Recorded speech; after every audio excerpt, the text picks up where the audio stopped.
In a world where heroes rise to save humanity, what happens when they fall? Witness Bruce Wayne's final stand in the rise of a new Dark Knight in this chilling saga.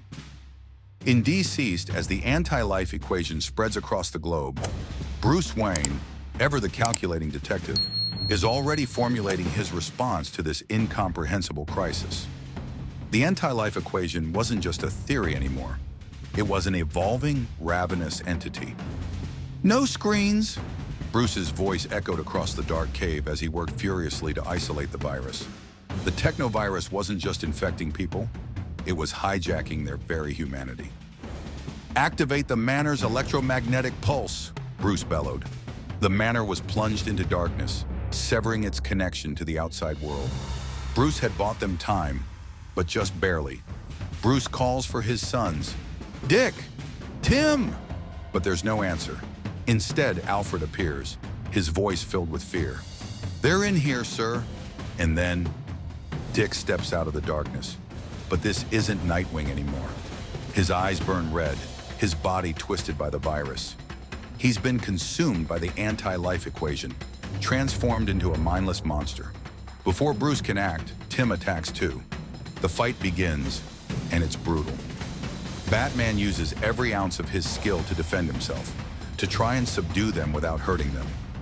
But these aren't his sons anymore. They're relentless, unstoppable. "Alfred, run!" Bruce shouts, his voice breaking as he faced the inevitable. And then, it happens.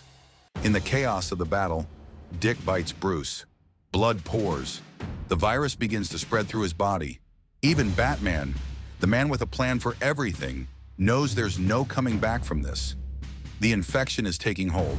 Bruce, now encased in Mr. Freeze's suit to slow the infection, speaks. His voice is trembling. "Damian, Alfred has something for you," he begins. "Something I always wanted for you. Something you would have earned. One day."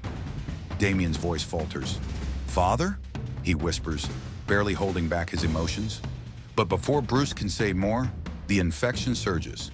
But before the moment can settle, the inevitable happens. Bruce's infected nature takes over. The Freeze suit shatters as Bruce collapses to his knees, clawing at the walls. Damian's voice breaks. "Dad!" as he watches the transformation unfold. He springs to attack, and then Alfred steps forward. His hands tremble, clutching the shotgun he never thought he'd use on family. "I'm sorry, son," Alfred whispers, his voice breaking. The shotgun fires. Bang! The sound shatters the stillness of the cave. As the bodies of Bruce, Dick, and Tim lie lifelessly to the ground, Alfred kneels, surrounded by the fallen heroes. "My boys," he mutters, his voice barely audible. Even the mighty Batman has fallen. But Batman's sacrifice wasn't in vain. In another corner of the world, the Justice League listens to Bruce's final words, transmitted through fragmented systems. Amid the chaos, a new figure rises. Damian Wayne, no longer the rebellious son, embraces the mantle of the Bat. He is now Gotham's protector, the new Dark Knight. This was the story of loss, sacrifice, and hope reborn. What do you think of Damian stepping into the mantle of Batman? Can the League turn the tide against the anti-life equation? Let us know in the comments below. And as always, stay tuned for more stories from the DC Universe.